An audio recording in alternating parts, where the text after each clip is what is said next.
The afternoon sun painted long shadows across the quiet suburban street, a gentle hum of distant lawn mowers the only sound. For Officer Marcus Douglas, this was the soundtrack of retirement. After years on the force, solving complex cases and navigating dangerous situations, he craved simplicity. Beside him, nestled on the porch swing, was Hunter, his majestic Labrador. Hunter, a decorated K9 hero with a nose that had found missing persons and disarmed threats, now reveled in belly rubs and long naps. Their bond was unbreakable, forged in countless shared missions. Today, that simplicity would shatter. Douglas was volunteering with Hunter at the Northwood Community Center, bringing a touch of K9 magic to Ms. Eleanor Vance's art class. Ms. Vance, a kind woman whose eyes held a deep, quiet sorrow Douglas had always vaguely noticed, was teaching about abstract expression. He often saw her walking her small, yappy terrier around town, always seeming a little too guarded. Suddenly Hunter, usually so calm, stiffened. A low, guttural growl rumbled in his chest, a sound Douglas hadn't heard in years. Hunter's intelligent eyes fixated on a large, vibrant painting on the far wall. He began to whine, then barked, an insistent, piercing sound. Douglas tried to soothe him, but Hunter's powerful frame tensed. He lunged, tearing through the canvas with a primal fury. Children gasped, paint cups clattered to the floor in a sudden chaos. Douglas pulled him back, mortified, apologizing profusely. But Hunter's intent was clear. Behind the shredded art, glinting dully, was a rusted metal handle, almost invisible against the discolored wall. It was embedded, not in drywall but in something solid, metallic, like a hidden panel. This wasn't just a dog's outburst, it was a desperate message. Have you ever felt that primal, inexplicable unease, that gut feeling something is deeply wrong? Animals, with heightened senses, often perceive truths long before us. Hunter wasn't just reacting to paint, he sensed a buried whisper of pain, an energy that resonated with something ancient, something unseen. It was the echo of a forgotten past, finally finding its voice through a hero's bark. Mrs. Vance stood pale, trembling slightly. I didn't know that was there, I swear," she whispered, her voice barely audible. Her fear was not just surprise, it was a shadow from a deeper, colder place. Douglas looked at the handle, then at Hunter, whose unwavering gaze promised that this was just the beginning of a truth they couldn't yet fathom. The hidden room sent ripples of alarm through Northwood. Douglas, still trying to process Hunter's inexplicable actions, contacted local authorities. Initially, he faced skepticism. A retired K9 ripping up a painting? Sounds like a doggone good story, Marcus, chuckled Chief Miller, his eyes dismissive. But Douglas persisted, his conviction fueled by Hunter's unwavering certainty. He knew his dog. Inside the dust-covered room, Douglas found archaic files, rusted lockers, and a reel-to-reel tape recorder. Cryptic labels like Project Nightingale, Sector 7, and Debrief Sierra reeked of Cold War paranoia. Project Nightingale, Douglas soon learned, was a clandestine 1960s government initiative, cognitive restructuring, a euphemism for mind control experiments. Its targets were vulnerable, often orphan children, easily exploited, their disappearances less likely to be questioned. Douglas took the fragile tape to Analog Alley, a dusty vintage electronics shop. Mr. Clarence Clare Jefferson, the owner, was a man of few words, his hands bearing the calluses of 1,000 repairs. "These old machines have stories," Clare rasped, his eyes distant. "Sometimes they tell you things you never wanted to hear." He carefully set up the ancient machine. A whir, a hiss, then a voice. Cold, methodical. Subject 7 protocol activation, 1968. Then, a child's thin, pleading voice. "I don't want to do this anymore. I want to go home, please." Followed by unsettling clicks, hums, and a faint whisper, "Remember the willow." Douglas felt a jolt. That child's voice, it sent a cold shiver down his spine. The dread tightened. He played it again, focusing on the cadence. A sickening realization struck him. The pleading voice belonged to Ms. Eleanor Vance, the sweet, gentle art teacher, a child subjected to this horrific experiment. The strongbox confirmed it. Ms. Vance's childhood photos, medical records detailing her cognitive re-education, and a locket inscribed, "To my Willow, from your father." Her father, a disillusioned scientist involved in the project, painted that abstract piece not as art, but as a desperate, coded message, a final act of conscience to trigger her suppressed memories. It was a silent confession, a path to a truth he could not speak. Hunter, with his impeccable nose, had simply read what was truly painted. not just on canvas but on the canvas of a human soul. Douglas vowed right then that no child, past or present, would be forgotten under his watch. The revelation shattered Northwood's peace. News of Project Nightingale exploded, drawing national attention to the quiet town. The investigation deepened. Douglas and his team found a hidden blueprint within the strongbox, a complex map of tunnels and sublevels beneath the center, connecting to the city's old underground power grid. This wasn't a mere room, it was a self-contained subterranean facility designed for absolute secrecy. Hunter, sensing a deeper truth, often tugged Douglas toward specific walls in the hidden chamber. His insistent pawing led them to the entrance of the labyrinth. The air in those tunnels was heavy, thick with the dust of forgotten nightmares.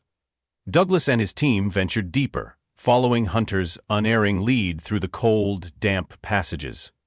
Hunter suddenly stopped, hackles raised, barking furiously at a section of wall. Behind it they found recently disturbed wires, a hidden surveillance device. Someone was still watching. In a chillingly pristine chamber, they found more files, records of Subject 8, Subject 9, and a stark, haunting entry. Subject 11 missing. Other lives, other children, vanished. Some files were marked deceased. This painted a darker picture of systemic exploitation. Meanwhile, above ground, the Northwood Community Center transformed. It became a vibrant memorial and arts therapy center dedicated to healing and remembrance. Mrs. Vance, with Douglas's unwavering support and Hunter by her side, began her arduous journey of recovery. Her canvases, once muted and abstract, now exploded with vibrant landscapes, portraits of blooming flowers and children playing under golden sunlight. Her art became a testament to resilience, a beacon of hope for all the subjects who never got to tell their story. This wasn't just about exposing a dark past, it was about creating spaces for healing, for reclaiming narratives. The community rallied, volunteers pouring in to help transform the old building. Mrs. Vance began holding workshops, inspiring others through her powerful journey. Her hands, once violated by cruel experiments, were now creating masterpieces of hope. But a name echoed in Douglas's mind: Subject 11 missing.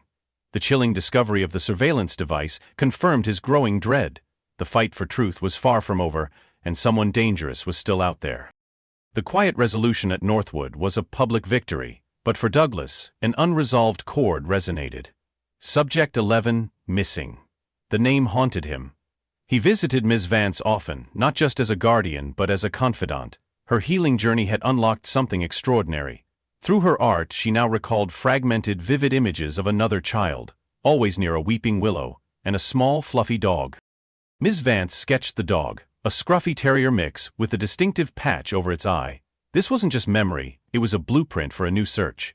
Working with Agent Ramirez, a sharp, empathetic FBI analyst, Douglas traced old maps and records. They followed several dead ends, chasing shadows of other missing children that ultimately led nowhere. Frustration mounted, compounded by an ominous feeling of being watched. Douglas's car had a slashed tire one morning, and Hunter often growled at shadows on their walks. The phrase "weeping willow" became their compass. They discovered the Willow Creek Home for Children, an orphanage abruptly shut down in 1969, just after Subject 11 vanished. Old aerial photographs revealed a massive, gnarled weeping willow tree on its overgrown grounds. The timing, the lack of records, it all screamed cover-up, a chilling reminder of how easily lives could be erased. As they arrived at the desolate site, Hunter's barks intensified. He tore through the thick undergrowth, his nose pressed to the ground, pulling Douglas with unyielding force. He frantically pawed at the earth near the willow's colossal roots, digging with a furious determination. There it was. A small rusted metal hatch, almost identical in construction to the one at the community center, meticulously concealed beneath years of earth and neglect. The ancient willow, a silent witness, had kept its secret well. The air crackled with anticipation. What forgotten life lay trapped beneath this ancient tree? The excavation at Willow Creek culminated in a profoundly intimate discovery, not a grand chamber, but a small, concealed, waterproof box. Inside, a fragile, handwritten note dated 1970 in a child's unsteady scrawl. "I'm still here. Look for the star on the hill. My name is Amara, and my dog's name is Skipper." There was also a faded drawing of a child with her distinctive terrier, and a tiny, tarnished dog tag. Amara, Subject 11, was a survivor. She had defied a system designed to erase her, leaving a message of resilience, a testament to an unbreakable bond. This was the ultimate twist, transforming a tragedy into a beacon of enduring hope. The news of Amara's message ignited a different kind of public response. Not panic, but solidarity. The Northwood Community Center's East Wing transformed into the Room Between Walls, an art gallery dedicated to healing through truth. Miss Vance's new masterpiece hung at its center. Two dogs, Hunter and Skipper, standing at the edge of a forest. A girl's shadow in the background, and a door finally opened. Her art became a living memorial. Then, the final piece. A woman in Idaho contacted the FBI. A black and white terrier mix, thin and skittish, had shown up at her ranch years ago, responding only to Skipper. He was still alive. They brought him to Northwood. When Miss Vance saw Skipper, she knelt, tears streaming. The dog, hesitant at first, walked straight to her, rested his head on her knee, and closed his eyes. It was a silent, profound reunion. Hunter, watching, nudged Skipper gently, a canine welcome. Officer Marcus Douglas, his purpose renewed, now worked full-time as a community liaison officer. He taught about courage and the importance of listening, even to the most unexpected voices. Hunter, his loyal Labrador, became a legend, a hero whose bark shattered silence and changed lives. Sometimes, late at night, Douglas still checks that street corner, sensing Amara's presence. A few months later, a small anonymous package arrived, a child's drawing of a dog and a star. No return address, just a faraway postmark. Amara was out there, alive and aware. And when he closes his eyes, he hears it all. A bark, a scratch, and a whisper that says, "Remember."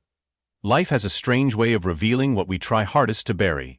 Sometimes it takes decades, sometimes it takes a dog.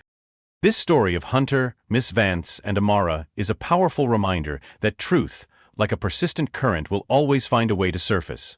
If this story moved you, if you believe in the power of a single bark to shatter silence, or the resilience of the human spirit against all odds, then we invite you to be a part of our community. Hit that subscribe button right now and ring the notification bell so you don't miss our next chapter in the fight for justice and understanding. Share this video with someone who needs to hear a story of courage and hope. And in the comments below, tell us, what hidden truth in your life is still waiting to be heard? What brave step will you take to uncover it? Your voice matters. Your story matters. Let's keep listening, let's keep fighting, and let's keep believing that even the deepest shadows can be illuminated by a single, determined light.